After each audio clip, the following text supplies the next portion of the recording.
सदाशिव वारे, प्राथमिक शिक्षक समन्वय समितीचा जिल्हा सरचिटणीस।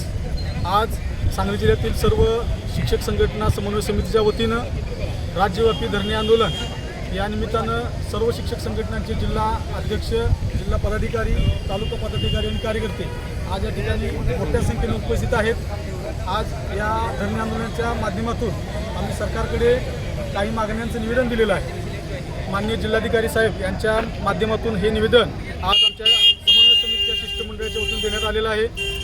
सर्व कार्यरत शिक्षकांना TET सक्ती करणे, त्याचबरोबर BLO SIR मॅपिंगचे काम, त्याचबरोबर 15 मार्च 2024चे संच मान्यता धोरण आणि सेवाज्येष्ठ शिक्षकांना पदोन्नती धोरणामध्ये केलेला अन्याय या मागण्यांना घेऊन आम्ही निवेदन दिलेलं आहे। आणि या मागण्यांचा सकारात्मक निर्णय जर शासनाकडून झाला नाही तर आपण हे आंदोलन तीव्र करण्याचा इशारा आजच्या या धरणे आंदोलनातून सरकारला देत आहोत।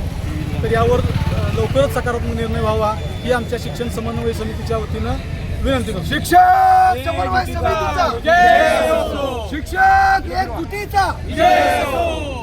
कोण म्हणतंय देत नाही, घेतल्याशिवाय राहत नाही। नमस्कार। आज 9 जुलै जिल्हाधिकारी कार्यालय सांगली या ठिकाणी सांगली जिल्ह्यातील सर्व शिक्षक संघटनांच्या समन्वय समितीमार्फत धरणे आंदोलन आयोजित केलेलं आहे। हे धरणे आंदोलन आयोजित करण्यामागचा हेतू हाच की एकतर शाळांमध्ये शिक्षक संख्या कमी आहे आणि जे शिक्षक आहेत त्यातील SIR या कामासाठी त्यांना जुंपलेलं आहे। त्यामुळं त्यांची मानसिक स्थिती जी आहे ह्या मानसिक स्थितीवर वाईट परिणाम झालेला आहे आणि त्याचा एकंदरीत परिणाम हा शाळांवर होतो।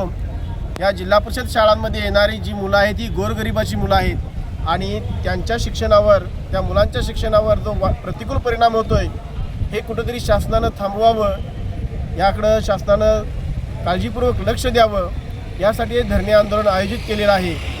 मी राज्य शासनाला आणि केंद्र शासनाला विनंती करतो की गोरगरिबांच्या मुलांच्या शिक्षणाकडे लक्ष द्यावं आणि या BLO सारख्या कामातून शिक्षकांची कायमची मुक्तता करावी। राहिला प्रश्न TETचा, आलेले शिक्षक आहेत हे D.ED उत्तीर्ण झालेले आहेत।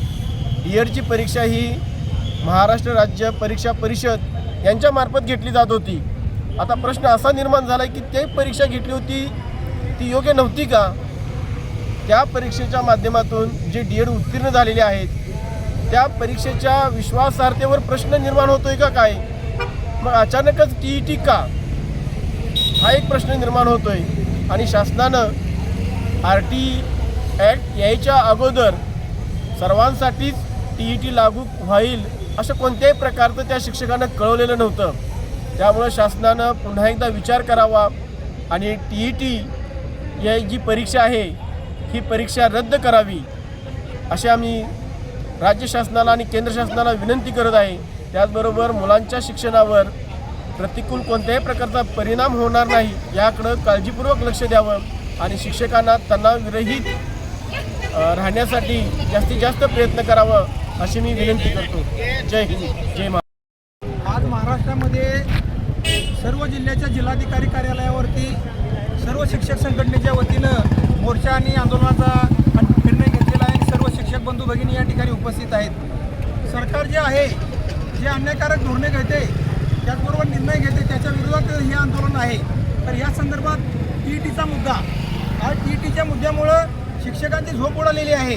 तर TET रद्द झालीच पाहिजे, त्याचबरोबर BLOचं काम रद्द झालं पाहिजे, त्याचबरोबर संच मान्यता ही रद्द झाली पाहिजे, यापूर्वीच्या पद्धतीनं संच मान्यता झाली पाहिजे, अशा प्रकारचे निर्णय झाले पाहिजेत। यासाठी या संघटना रस्त्यावर उतरलेल्या आहेत।